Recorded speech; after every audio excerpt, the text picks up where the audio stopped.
मित्रांनो, कडावच्या मैदानात आपण आलो आहोत आणि मैदानात आपण जसं बघू शकता की बॅरिकेटिंगचं वगैरे काम पूर्ण झालंय. मांडव सुद्धा तयार झालाय. राहिलं होतं उर्वरित जे दादा आपल्याला बोलले होते की खालचं जे नियोजन असणार आहे सुट्टीचं, ते दादांच्या म्हणजे म्हणण्याप्रमाणे की कसं करणार आहेत त्याचं आपण विश्लेषण आता बघणार आहोत की दादांनी कसं नियोजन केलंय. तर चला आपण दादांना विचारू की ते नियोजन कसं असणार आहे आणि सुट्टीचं नियोजन त्यांनी कसं केलंय. इथे मैदानात आल्यावर आता वरती जे बॅरिकेटिंग वगैरे ते सर्व काम पूर्ण झालंय. फक्त आता हे बॅनर वगैरे जे काम राहिलंय आणि जसं तुम्ही म्हणले होते की सुट्टीचं नियोजन हे मी माझ्या डोक्याने केलंय, तर ते नियोजन आम्हाला दाखवा की कसं असणार आहे गाडी खाली आल्यानंतर. आपण खाली जाऊन बघूया, चला तुमच्या लक्षात येईल आणि येणाऱ्या गाड्या मालकांना पण त्याचं. आता खाली आता समजा इकडून गाडी आल्यानंतर दोन्ही साईडने तर एंट्री आपली बाहेरून असणार आहे गाड्यांना. कसं आहे, ही साईड डावी आहे. या साईडनी गाडी आल्याच्या नंतर पहिल्यांदा गाडी इथे थांबेल. इथे थांबल्याच्या नंतर जर का खाली जास्त लोड नसेल गाड्यांचा तर त्या गाडीला इकडे खाली एंट्री दिली जाईल.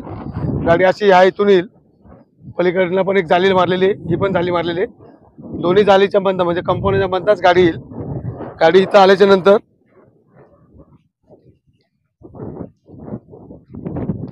इथे दोन लोक आपले इथे उभे असणार आहेत, तिकडे दोन उभे असणार आहेत. दोन्ही गाड्या समोर समोर आल्यानंतर त्या गाडा मालकाला किंवा गाड्या जे असतील त्यांना विचारलं जाईल का तुमचा जोड समोर समोर आहे का. बरोबर. समोर समोर जोड असेल, त्यांचा ड्रायव्हर असेल, त्यांचं टोकन असेल तरच त्या दोन्ही गाड्या इथून आतमध्ये येतील. नाहीतर मग आम्ही दुसरी सोय अशी केली का ती गाडी त्यांना आम्ही इथून पुढे घेणार, असं इकडून आणणार. इकडे पण आम्ही जाली मारले पूर्ण. बरोबर. आणि हे पूर्ण गाड्या उभ्या करण्यासाठी इकडे पूर्ण मैदान केलेले. माझ्याकडनं झालं नाही नियोजन. बरोबर. ते पूर्ण मी इकडं केलेलं आहे आता. आणि ती गाडी ज्याच्याकडे टोकन नाही किंवा ज्याचा ड्रायव्हर नाही किंवा त्याचा जोडीदार गाडी जोडीची नसेल तर ती गाडी इथे येऊन उभी राहील.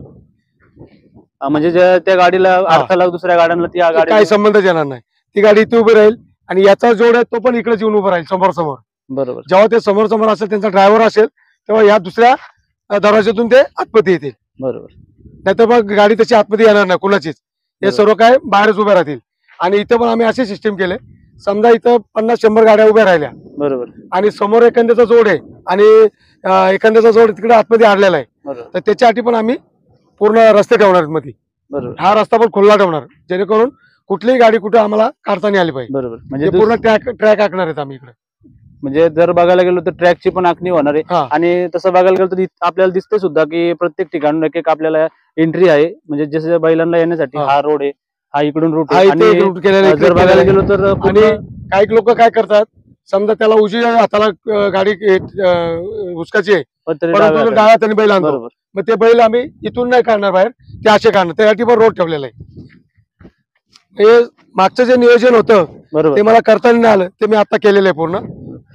त्यांच्यासाठी इथून रोड ठेवलेला आहे खालना पूर्ण, म्हणजे कुठल्या गाडीला डिस्टर्ब व्हायला नको. आणि दादा कसं असतं की मागच्या वेळेस खालचं मैदानाचं बांबू वगैरे होते ते पाडले आता आले, म्हणून आता तुम्ही डायरेक्ट जालीचं आताच कसं केलंय, सुटेबल केलंय, जागा भरपूर केलेली आहे. मागचा एवढा अनुभव नव्हता किती गाडी येईल काय, आता सर्व त्याचा अंदाज आलेला आहे किती गाडी येईल.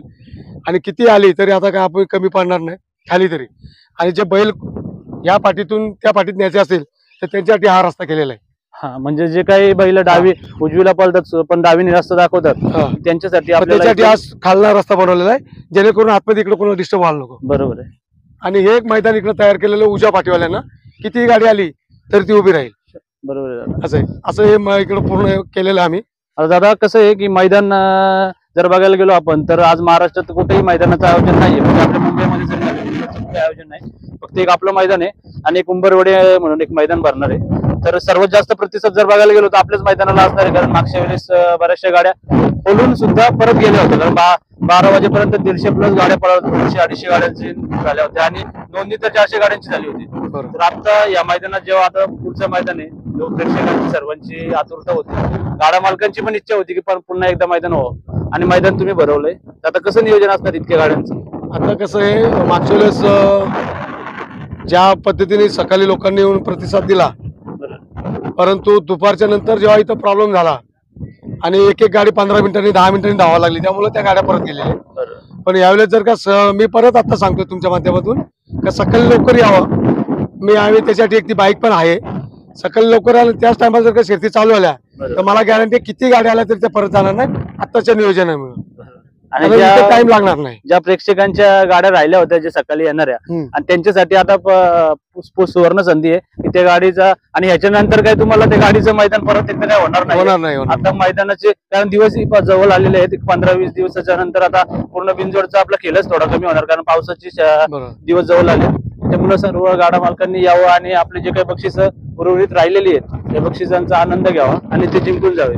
हे उजव्या पाठीवाल्यांना केलेलं आहे सेम नियोजन. तसंच उजव्या पाठीवाला पण इथं आल्यानंतर त्याचा जोड जर समोर असेल, त्याचा ड्रायव्हर असेल तरच तो गाडी आतमध्ये गेली इकडे, नाही तर मग गाडी आतमध्ये नाही, ती गाडी परत इकडे जाईल. बरोबर. आणि मग त्या पुढच्या दरवाजाने येईल. तसं जर बघायला गेलं तर 2 दरवाजे आहेत आणि खाली पण एक रूट आहे जाण्यासाठी. जर गाडी कोणाची अडकली उजवीची डावीची तर ती खालून निघून जाऊ शकतात. म्हणजे कुणा मध्ये जोड्यांच्या मध्ये याचा संबंध नाही. आणि ही जी पूर्ण प्रोसेस आहे, हे पूर्ण जे पेसेस आहे हा पूर्ण खाली राहणार आहे. तुमच्या माध्यमातून मी आताच ज्या प्रेक्षक येणार आहेत, जे गाडा मालकाच्या पाठीची लोक येणार आहेत, त्यांना विनंती हात जोडून करतो का तुमची गाडी जर का आतमध्ये नसेल तर तुम्ही आतमध्ये येऊच नका. बरोबर. जेणेकरून इथलं जे नियोजन आहे ते तुम्ही इथं डिस्टर्ब करू नका. आणि दुसरी सर्वात महत्वाची गोष्ट का तुमचा जोडीदार, तुमचा ड्रायव्हर नसेल तर खोटं बोलून कुणीही गाडी आतमध्ये टाकू नका. बरोबर आहे. नाही तर मी ती गाडी होऊन देणार नाही. हे नियोजन जे केलंय हे तुमच्यासाठी केलंय, आमच्यासाठी केलेलं नाही. बरोबर. हे मागचं जे जरा थोडं बिघडलं होतं ते कुठेतरी बिघडू नये म्हणून मी पूर्ण जागा वगैरे इथं बनवलेली आहे. या साईडला पण मोठी जागा बनवलेली आहे. जास्त जोड्या आलं तर वरती पण जागा आहे. बरोबर. कुणालाही कुठं त्रास होणार नाही. आता ते सूचना फलक वगैरे तुम्ही जे लावलेत त्यांच्याबद्दल काय सांगाल की आता ते सूचना फलक दोन्ही साईडला तुम्ही लावलेत, त्याच्यानंतर बाण वगैरे दाखवलेत की बाहेर? ते अशासाठी लावलेले आहेत का येणारा माणूस प्रत्येक वाचणार आहे. बरोबर. आणि शुद्ध मराठीमध्ये लिहिलेलं आहे. बरोबर. का बाबा तो आल्यानंतर त्याच्या समोरच दिसलं त्याला का आपल्याकडे या गोष्टी आहेत का, तरच आपण आतमध्ये टाकावं. नसेल तर इथे उचत घालण्यात काय अर्थच नाही. हे त्याने स्वतःही समजायचंय, त्यासाठी ते लावलेले. कारण प्रत्येक टायमाला समोरचा माणूस बोलून कधी कधी वादिवाद होऊ शकतो. बरोबर. नाही ऐकल्यामुळं मग त्याने इथून बघून आपलं सरळ इकडे जायचंय. कारण इथे जाऊन त्याची गाडी अटकणार नाही, परत त्याची गाडी जाऊन तिथे उभी राहणार आहे. बरोबर. आणि आमचे व्हॉलेंटियर जसं सांगतील तसं ते जर का ऐकलं तर सर्वांना इथं आनंद घ्यायला भेटेल आणि शर्ती खरोखर लवकर होती. बरोबर. आता तुम्ही बोलले आता बक्षिसांचं स्वरूप कसं काय तुमच्या, काय बक्षिसांमध्ये वाढ वगैरे काय? बक्षिसांचं स्वरूप आहे ते मागे मी तुम्हाला सांगितलं त्याप्रमाणेच 5 बाईक, मागच्या 3, आताच्या 2. आणि मी आता माझ्यातर्फे मी असं बक्षीस ठेवलेलं आहे 11 वाजेच्या आतमध्ये. मागच्या वेळेस 11 वाजता जवळजवळ 40 शर्ती होऊन गेल्या होत्या. बरोबर. तर 11 वाजेच्या आतमध्ये जर का 11 शर्ती झाल्या तर ती हार का जिको दोन्ही गाडा मालकांना मी 1100 रुपये देणार. अरे वा. म्हणजे काय प्रत्येक कुठल्या मैदानात पहिल्या 2 गाड्यांना बादली वगैरे असते पण इतर रोख रक्कम आहे प्रत्येक 11 गाड्यांना 11 गाड्यांना आणि दोन्ही मालकांना, हारल्याला पण आणि जिंकणाऱ्याला पण. म्हणजे जरी मी काय लावलंय का जे पहिल्या शर्ती होतात त्या छोट्या मालकाच्या असतात. बरोबर आहे. त्यांना जाऊ दे 11 गाडा मालकांना मी बक्षीस देणार. 11 शर्ती ठरतील 11च्या आतमध्ये त्यांना मी 1111 रुपये बक्षीस. म्हणजे जरी हार जीत झाली तरी हार झाली तरी भाड्याचे पैसे दादाच देणार आहेत घरी जाण्यासाठी जर एक आरती बघायला तर गेलं तर. आणि दादा आता बाकी जे उर्वरित नियोजन आहे ते कसं असणार आहे? म्हणजे आता जे बॅरिकेटिंग वगैरे पूर्ण झाले, आता लाईव्ह वगैरे काही म्हणजे मागच्या वेळेस थोडा अडथळा निर्माण झाला होता लाईव्हला, तर त्याच्याबद्दल काय आहे? मागच्या वेळेसची गर्दी जास्त प्रमाणात असल्यामुळं नेटवर्क हँग झालं होतं आणि काही इथलं पण मिस्टेक असू शकते. पण आम्ही आता यालेच नियोजन परत बदललेलं आहे. जे मागच्या लाईव्हवाला होता त्याचं न ठेवता दुसऱ्याला सांगितलेलं आहे. आपल्या बार्डीला तो व्यवस्थित करतो सर्व काय, त्याला माहिती पण आहे चांगली, तर त्याला ते एक सांगितलेलं आहे. त्यामुळे लाईव्हचं काही प्रॉब्लेम होणार नाही यावेळेस. आणि गर्दी म्हटलं तर गर्दी होणारच आहे, कारण मैदान पण कुठं नाहीये आणि मैदान कसं मध्य ठिकाणी पडतंय, त्यामुळं गर्दी तर होणारच आहे. आणि आम्ही प्रयत्न करणार आहे का बाबा सगळ्यांना शर्ती बघायला भेटतील असं आपण तर नियोजन केलेलं आहे. आणि तुमच्या माध्यमातून मी त्यांना परत विनंती करतोय का कुठे मध्ये येऊ नये. कारण मागचा जो प्रकार घडलेला आहे म्हणजे घडलेला काहीच नाही, पण त्यांनी ते असं जाणून घेतलेलं आहे का आम्हाला हाताला धरून ओढलं की काय. मग मी त्याला तुमच्या माध्यमातून हात जोडून विनंती करेन सर्वांना का तुमची जोडी जेव्हा सुटल्याच्या नंतर तुम्ही आमचे प्रेक्षक सांगायच्या आतच तुम्ही मागे या. आधीच तुम्ही मागे आणि मागणार तुम्ही जा, मधला पाठीमधला जाऊ नका. बरोबर. जेणेकरून जोडीला अडथळा होईल असं काही करू नका. आणि आता तुम्ही आता ते जे बोलले की जोडी सुटल्यानंतर आपण आता इथून जी जाळी आपली ह्याला असणार आहे मातीच्या ढिगापर्यंत असणार आहे, त्याच्यामध्ये जे जोडी सोडणार आहे ते सुट्टी मेकरांना जाण्यासाठी जागा ठेवली का? ते दाखवतो समोर तुम्हाला.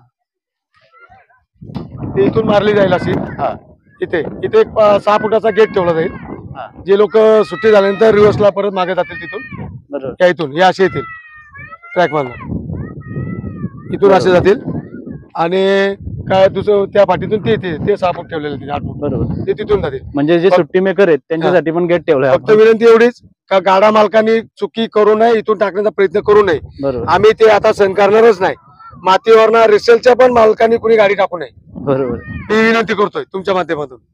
मातीवरनं कुणीच टाकू नये. मग तो 3 वाजो 4 वाजो का 6 वाजता असू दे, त्यांनी इकडे ट्रॅक मध्येच यायचंय. बरोबर. इकडे गाडी कुणी चढवायची नाही. ठीक आहे दादा. दादा आता सर्व प्रश्नांची उत्तरं तर आपल्याला मिळाली, पण आता सर्वात महत्वाचा प्रश्न राहिला तो बक्षिसांचा. तर बक्षिसांचं वितरण कसं असणार आहे आणि बक्षिसांच्या काय अटी वगैरे काय आहे? बक्षिसांची अटी म्हणजे मागच्या वेळेचे जे 3 बक्षिसे राहिलेले आहेत, एक सकाळी लवकर येणाऱ्या गाडा मालकांसाठी इथं जी नोंद होईल 9:30 वाजेपर्यंत त्यांच्यासाठी एक बाईक आहे, एक प्रेक्षकांसाठी एक बाईक आहे आणि एक ड्रायव्हर लोकांसाठी बाईक आहे. तर प्रेक्षकांचं आम्ही 12 वाजेपर्यंतच त्यांची नावं घेणार आहेत. आम्ही नावं काय लिहून घेणार नाही. त्यांच्याकडनं त्यांनी चिठ्ठी आणायची आहे, त्याच्यावरती आधार कार्ड नंबर लिहायचा आहे, पूर्ण पत्ता लिहायचा आहे, नाव लिहायचं आहे आणि ती चिठ्ठी आम्ही एक बॅनर लावणार आहे तिथे प्रेक्षकांसाठी काउंटर, तिथे त्यांनी ती चिठ्ठी आणून द्यायची आहे. तसेच ड्रायव्हर लोकांसाठी पण तसंच काउंटर असेल, तिथं एक बोर्ड असेल, तिथे त्यांनी आणून द्यायचं आहे. आणि याचे गाडा मालकांसाठी 3 ठिकाणी असणार आहे, 2 मैदानामध्ये असणार सोय आणि एक स्टेज पाशी असणार आहे. तिथं गाड्या मालकांनी येऊन 9:30च्या आतमध्ये नोंद करायची. समजा एखादा गाडा मालकाने गाडी जोडी आणली नसेल आणि त्यांनी नाव दिलं तर असं नाव चालणार नाही. आमचा माणूस तुमची जोडी बघायला जागेवर जाईल. तुम्ही जेव्हा चिठ्ठी आणून द्याल तेव्हा आमचा माणूस तुमची जोडी जागेवर बघायला जाईल. ती जोडी असेल तरच तुमचं नाव घेतलं जाईल, चिठ्ठी गेली जाईल. म्हणजे आता गाडा मालकांनी 9:30 पर्यंत आपली बैल घेऊन मैदानात बैल शर्यत 9:30 वाजता जर यायचंय, तुमची चिठ्ठी आणायची, बैलाचं नाव टाकायचं, तुमचं नाव टाकायचं आणि ती चिठ्ठी काउंटरवरती द्यायची. काउंटरवरती दिल्याच्या नंतर तुमच्या पाठी आमचा एक माणूस जाईल. बरोबर. नक्की बैल तीच आहेत का, कारण हल्ली बैल सर्व लोक ओळखतात. बरोबर आहे. हा, ते सगळं चेक केलं जाईल. ठीक आहे दादा. आता प्रेक्षकांना आपण आपल्या व्हिडिओच्या माध्यमातून आणि दादांच्या माध्यमातून हे आवाहन करू की लवकरात लवकर मैदानात यावे. आणि मैदान तर बघायला गेलो तर जे काही म्हणजे कोणाच्या जे काही मागच्या मैदानात जर काही कोणाला वाटत असेल की काही चुका झाल्या काय झालं तर त्याच्या पूर्ण दुरुस्ती या मैदानात आपल्याला पाहायला मिळेल. आणि या मैदानाचा तुम्ही नक्कीच सर्वांनी आनंद लुटावा हीच आम्ही तुम्हाला सर्वांना विनंती करू. धन्यवाद.